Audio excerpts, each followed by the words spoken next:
Hello and welcome to another episode of Mic Drop, the weekly video series where we discuss emerging and current online marketing trends that are relevant to small businesses and franchises.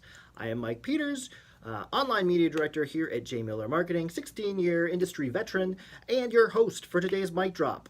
The question we're going to answer today: does display advertising work? It's a question we've been getting a lot here at J. Miller Marketing, and I wanted to come out and let you guys know, yes, in fact, it does work. But not only am I going to tell you, yes, it does work, you don't have to stop the video now. Please continue listening. But I will go over kind of what display is, the differences between the Google Display Network and programmatic buying, the goals of display, and the goals are, of course, inform us how we can actually tell if a display campaign is working. So we'll go over what a good display campaign does.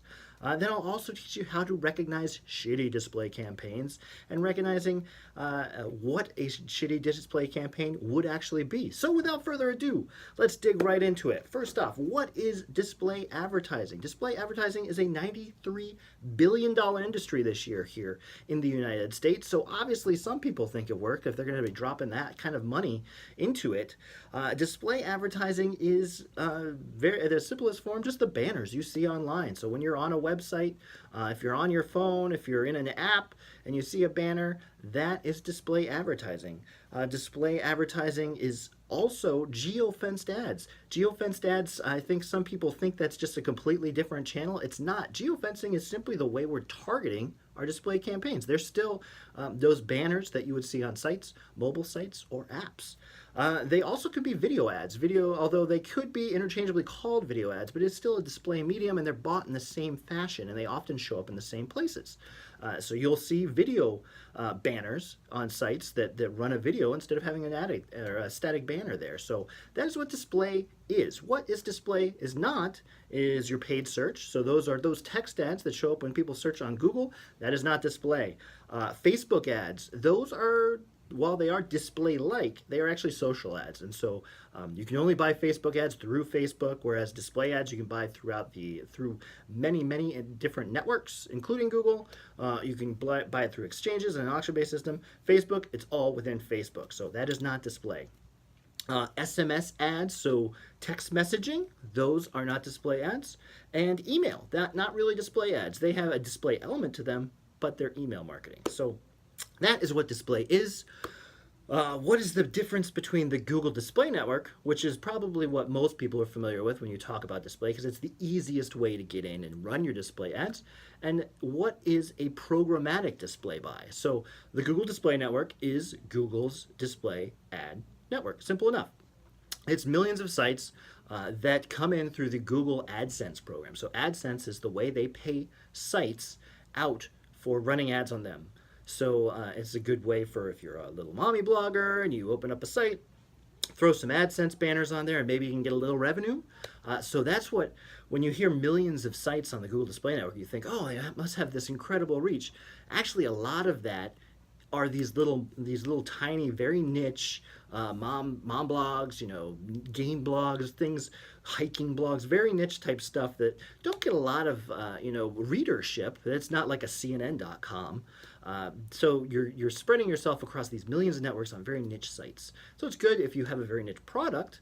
But if you're trying to establish like this wide scale brand awareness across a good demographic, it might not be the best for you.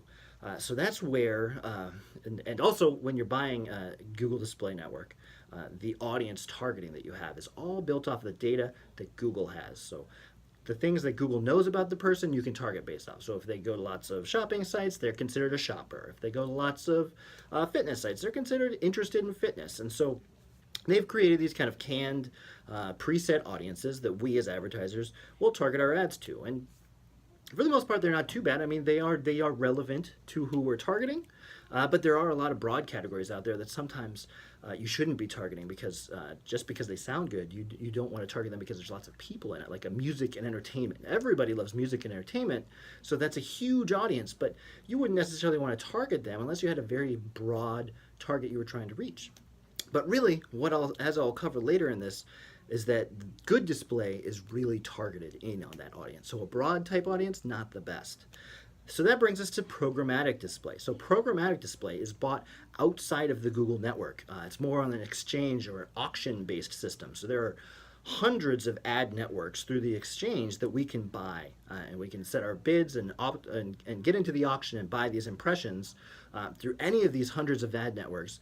One of which is the Google Display Network. So going into programmatic display does not keep you off of Google. Google is still one of the options that we have available. Now we just have a huge array of options now available to us outside of the Google Display Network. And in addition to those networks, we now have audiences that we can target as well. And so they're partnered within the programmatic display buys. We can partner with over 30 different third-party data providers. And so we get a lot more refined audience targeting. So instead of just wanting to target shoppers, we can target people who bought Nike shoes in the past 3 months. And so anytime you're getting more refined with your targeting, the better your campaign's going to be. So we're starting to get much more heavily involved in programmatic display, and we're kind of starting to leave the Google Display Network just because we have a lot more options for our clients in the programmatic space. So that's pretty cool, right? So to understand if your display is working, first you have to understand the goals, the three main things that display advertising should accomplish. And the first is brand awareness. That is it's the brand awareness medium. It's just out there. It's shouting. It's trying to get you in front of as many people, as many relevant people as possible. At this point, you're not supposed to be looking for a lot of clicks from your display. What you want to look for is impressions, reach. Reach is the unique amount of people that you've reached, or the unique amount of people who have been exposed to an impression, and your frequency, which is the number of times these unique people see your ads. If you take reach times frequency, you get impressions. There's a little math for you. So this is what you're trying to accomplish. You're trying to accomplish this reach and frequency, not necessarily click. In fact, studies have shown that the people who click on display ads are actually people who you don't want to click on display ads. It's a lot of, especially in the mobile industry, lots of fat finger taps because you're just trying to scroll and I just clicked on an ad, and then you go right back. So clicks are not something we at J. Miller are touting with our display campaigns. We just say, hey, it's incremental value. Maybe they were a good click, maybe they were a bad click. Just don't look at the clicks. Look at the impressions we're getting and the frequency and the reach. Because we're targeting it to a very finite group of people, a very niche targeted group. Goal number 2 is to drive incremental traffic. So if I just told you that clicks are not the goal of a display campaign, the clicks happen incrementally in other channels. So as you create this brand awareness, people see your banner over and over again, it starts to become top of mind. And so when they are ready to engage with your product or service, they're going to go to Google, they're going to search for your product name, your brand name. They're going to go to Facebook, look for your product, your brand page there, and you're going to see this incremental traffic start. When you start running display, you're going to see increases in your paid search traffic, your organic traffic, your social traffic. It's because that awareness is being turned into this incremental traffic that you'll see in the back end. So again, don't look for clicks on the actual display campaign. Look for clicks on other channels that were influenced by that display exposure. And then finally, it's going to provide assisted conversions. So if you're familiar with attribution models, and attribution models are just how we credit a sale or a sign up to what advertising we were doing. And the most common attribution model is a last click attribution model. That means I clicked on your display ad, I came to your site, I bought something, and I'm the last click in that situation, or the display was the last click, it was the only click in that situation, and it gets credit for the sale. Display does not drive those. Very rarely will you get last click attributed display conversion. What you're going to have is an assisted conversion. So that means somewhere during the process of the buying process, the person was exposed to your ad. So typically an attribution of a display powered conversion would be display exposure. They saw your ad, they remembered you, they went to paid search, they searched for you, and they saw your ad, they clicked there, they got some more information. I was on my phone, I'm not ready to buy, I need to get onto my desktop. So they go to their desktop, they search for you again, click on organic link. Here they are now on your site, they buy, and last click model, organic gets the credit.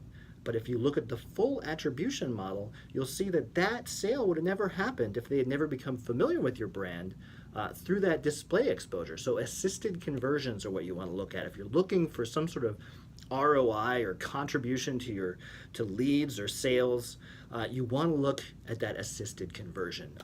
One of the cooler things we can do with display, and I might get into it a little later, is we can also kind of track in-store visits if we're doing geofencing. So that's another assisted conversion you can watch. So not a lot of people click on our ads and then show up in your store, but they do see your ad and show into your store. So we look through what are called view-through conversions at that point. They viewed the ad, they didn't click through, but then they eventually came into your store. So don't look for last clicks or hard click conversions. Look for those assisted clicks, those view through conversions. And that's how you're going to see the value of your display campaigns. So knowing all this, knowing what display is supposed to accomplish, how do we do it? Well, the first is highly targeted ads. And so, as I mentioned, we have hundreds of networks that we can access, tons of data, audience data that we can use. We have geofencing data that we can also use. We can upload your customer lists and create a custom audience there, all sorts of targeting options. And so what we want to do is we take this very, very, very broad medium of display that can reach, that literally puts out 62 billion impressions a day, and we want to focus in on the very finite group of people that are very interested in us. And so what happens is the more you add, more targets you add to your display campaign, the narrower that's going to get, which is good, but it does reduce the amount of impressions that you can get. It increases your CPM, which is cost per thousand.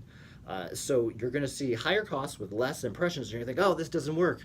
But actually, we're reaching the right people. We've cut out all of the waste that display is known for. And so now we're only getting in front of the eyeballs that are most interested in what we're doing. So that is the first step. The second step, especially in programmatic, Google doesn't have a lot of controls in terms of these terms, but viewability and fraud filters. And so we can, with programmatic, you can enable viewability and fraud filters, saying I only want inventory that is 100% viewable. I only want inventory on very, very safe sites. It does increase our CPM even more, but again, we're focusing on an audience who's actually going to see our ads instead of possibly landing on these AdSense are really known for these kind of fraudulent sites where the banner, maybe one banner loads, but behind that banner, unseen to the human eye, 3 more banners add up. And so they're trying to multiply these ad exposures so they can get paid out more. And so we put in filters so we filter out that fraudulent traffic and we get a much better target. Again, it raises our costs a little, but you get what you pay for.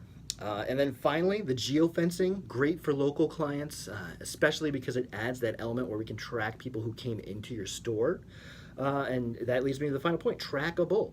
You want to make sure when you're running display that you have the right tracking installed. You want to be able to track those view-through impressions. You want to track those in-store conversions. And that's all done with various tags that whoever you're working with should provide so you can place on your site so you can see all that. So if that's all good display, that's all the display that's working, it's going to drive great results for your business. What does shitty display look like? So shitty display is purely focused on driving the most impressions for your ad spend. If you're addicted to seeing these huge impression numbers, you might be in trouble because that's not what you want. The less targeting that you're putting in. So all of this targeting I talked about, the right audiences, the right geography, putting in fraud filters, putting in viewability filters, all of that adds to your cost. And when you're not putting any of that in, you're going to get a lot cheaper CPM. A lot cheaper CPM means you get lots of cheaper impressions. And so you're going to get these huge impression numbers, but you're going to be reaching fraudulent traffic, you're going to be reaching unviewable traffic, you're going to be reaching people who don't really care about your product because they're not really in a really defined audience. So you got to watch out for that. 54% of display traffic is never seen on the page. So the page loads and you have the first fold and then you have to scroll to see the rest of it. All of that stuff below that, it's unviewable unless they scroll. So 54% of that, over half of that inventory is not even seen unless you're using these viewability filters. So that's kind of how you can get huge amounts of impressions at a very low cost. I mean, you could give me $300 and say, Mike, get me 1 million impressions, and you not give me any restrictions, I can get you 1 million impressions. I can probably get you 2 million impressions with $300, and I just would run a network across garbage sites with no filters whatsoever. So be careful when you get addicted to seeing high impression volumes. You gotta figure out where those are coming from, how it's being targeted, Is it hitting the right people? Is it hitting bot traffic? All that type of stuff. So you got to make sure you're reaching the right people. And that's kind of how you can how shitty display happens, is when you get more obsessed with the numbers than with who you are actually reaching. So how can you spot shitty display? If you're working with an agency or a freelancer who's running your display campaigns and you're not sure if your display is working or not, how can you tell if it's shitty or not? Here are some tips. First off, go to your analytics. Display on itself, hopefully they are targeting, or they're tagging their display traffic with a UTM source code that says display, so you can actually track the performance. If they're not targeting that, analytics has a very difficult time figuring out what display traffic is, and so often it gets dumped into like direct or other traffic. So always be sure that you're tagging your traffic with a display UTM source code so you can isolate it. Once that's isolated, now you can start looking at the number of visits you're getting, your bounce rate, the time on site, the number of pages, the depth in which they're going to your site. Display naturally, because it's not supposed to drive clicks, and as I said, the people driving the clicks are generally the people you don't want. It's gonna have a high bounce rate anyway. So bounce rates for display is usually 90% or higher. But if you're in the super high 90, like 97, 98, 99% bounce rate with 0 time on site, that's some suspect traffic there. And so you got to watch out, because that seems like bots. And so you're not getting the right people who are coming to your site, because they're doing absolutely nothing on your site. They're not even spending a second on your site. So why are you paying for that traffic? So if they're not looking at other pages, that's also a sign. Shitty display. 0 time on site, shitty display. And then I think outside of analytics, when you're getting your reports and you're talking to your freelancer or your agency, ask them who they are targeting. If they don't know, flat out don't know, that's shitty display right there. They're just running it, and they're just enjoying all the impressions. They're just going after as many impressions as possible. They're not targeting it. If they say something generic, like a generic target that isn't 100% relevant to your brand, music lovers or gossip lovers or entertainment news lovers, those are huge categories on the Google Display Network and get huge amounts of impressions.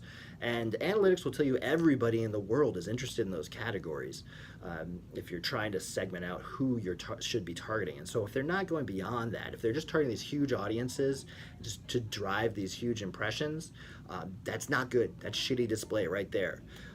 If they regurgitate your target demo, they just say, oh, we're targeting women 18 to 24 in this area. Most likely that is shitty display. They should be able to talk about the audiences that you are targeting.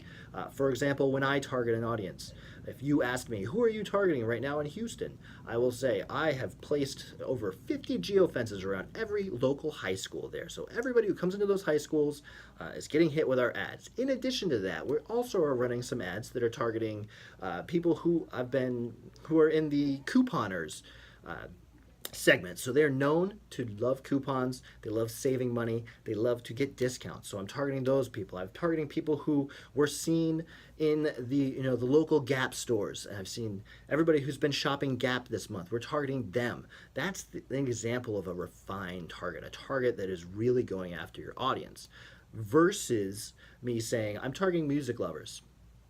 Which do you feel more comfortable that you're hitting the right person with? Music lovers or that highly detailed out audience I just went over? That's the example of good display versus shitty display. And I've been going for almost 20 minutes now, and I think this is a mic drop record. Hopefully you stuck with me. Hopefully you now understand the difference between good display and shitty display. You're convinced the display, maybe it's not working for you now, but you know what to look for and you know how to make it better. And that's it. Consider this mic dropped, guys. I'm done. 19 minutes is enough for me. I think I gotta go. I think it's past work times. I think it's dark outside. Oh my goodness. Anyway, thank you for watching. As always, like, comment, subscribe. Follow me on, follow the channel on YouTube. Follow us on Facebook. All this great stuff that we put out on a weekly basis for you. Thank you very much. I will talk to you again next week.